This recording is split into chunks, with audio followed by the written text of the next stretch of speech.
जय गुरुदेव।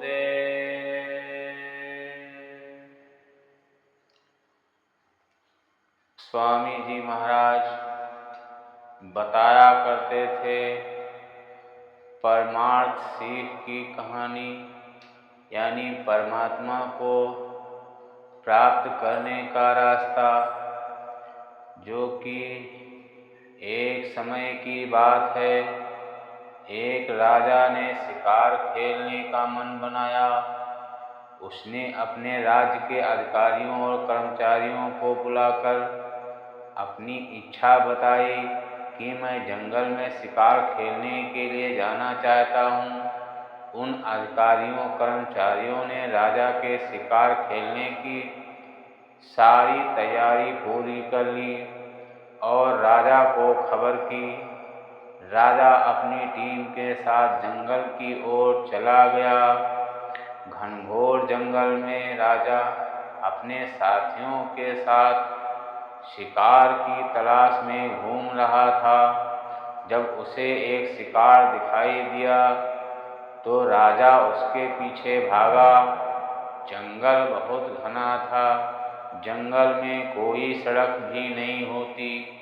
इस शिकार का पीछा करने में राजा अपने साथियों से अलग हो गया और अकेला जंगल में भटक गया।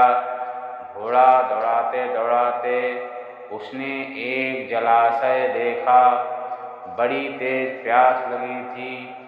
तृणा से विह्वल राजा घोड़े से उतर पड़ा और उसे एक पेड़ की डाली में बांधकर पानी पीने के लिए जलाशय की ओर बढ़ा। घोड़ा कुछ देर अकेला खड़ा रहा, फिर एक जोर का झटका देकर डाली को तोड़ दिया। जब डाली टूट गई तो घोड़ा भागकर वापस उस जगह जाकर खड़ा हुआ जहाँ से आया था। राजा के साथियों ने अकेला घोड़ा देखकर सोचा कि बड़ी परेशानी है, राजा कहाँ चले गए। बहुत खोज किया गया लेकिन राजा नहीं मिले। उधर क्या हुआ? राजा अपनी प्यास बुझाने के बाद राजा ने जब देखा कि मेरा घोड़ा तो यहाँ है ही नहीं, ना जाने कहाँ चला गया। जब राजा बहुत चिंतित और परेशान हो गए, अब करता भी क्या। ना कोई सूरत नजर आ रही थी।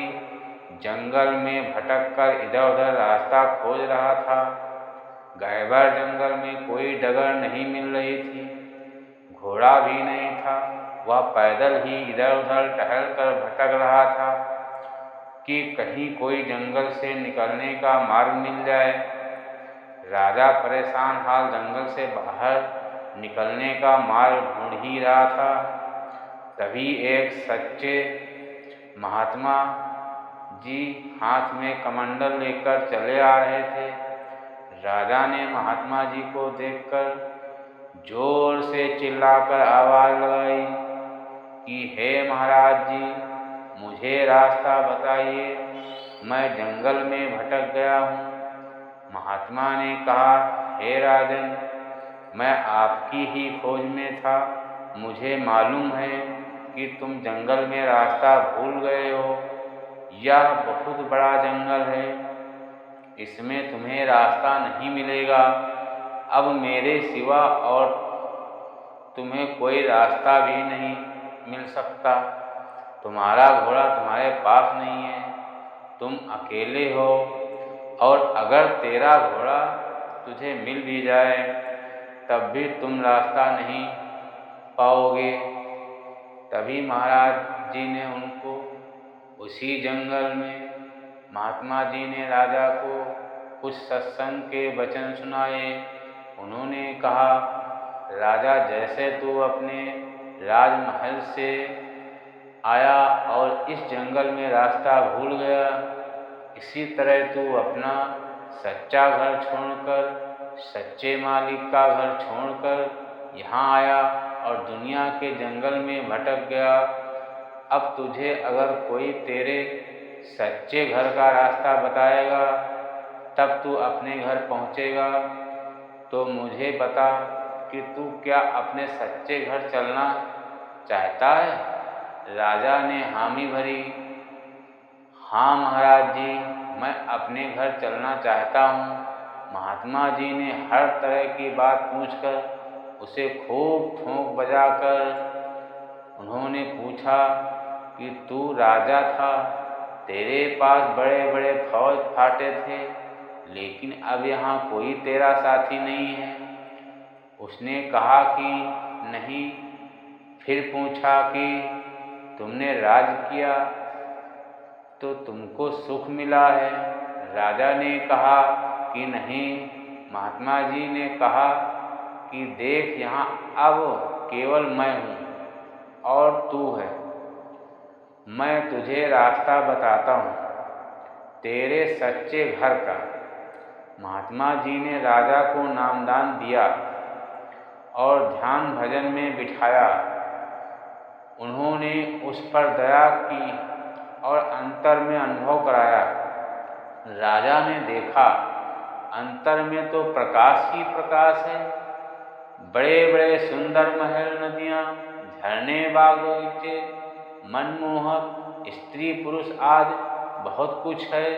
बड़ी विचित्र रचना है। राजा 6 महीने तक इसी प्रकार भजन में लगा रहा, आनंद मग्न होता रहा। उसे पूरी तरह राज्य से वैराग्य हो गया। देखा कि जो आनंद भजन में है वह सुख राज्य में कहाँ। एक दिन महात्मा जी ने पूछा कि राजा, देख, तुम्हारा कूड़ा कचरा साफ हो गया, तू वहाँ अपने राज्य में जाकर वो राज्य करेगा।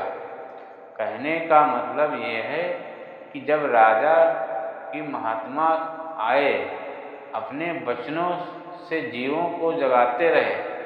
उनका काम ही है जीव जगाने का, चेतावनी समझाने और अपने असली घर पहुँचाने का। महात्मा जी ने राजा से कहा, हे राजन, तू वापस जाकर अपना राज संभाल। राजा ने कहा कि महाराज, मुझे वहाँ नहीं जाना। जो आनंद आपके चरणों में है वह राज्य में कहाँ नसीब होगा। अब मुझे यहीं रहने दीजिए, मुझे वो राज्य नहीं चाहिए। महात्मा जी ने राजा को समझाया कि तू उसे अपना मत समझना। अपना समझोगे तो फंस जाओगे, उसे मेरा समझकर करना तो फंसोगे नहीं। यह कहानी सुनते ही परम पूज्य स्वामी जी महाराज ने कहा कि महात्माओं के पास हर तरह की समझौती होती है। उनकी बातें समझ में आ जाएं, यहाँ का सब कुछ अपना मत समझो तो निकल चलोगे। जय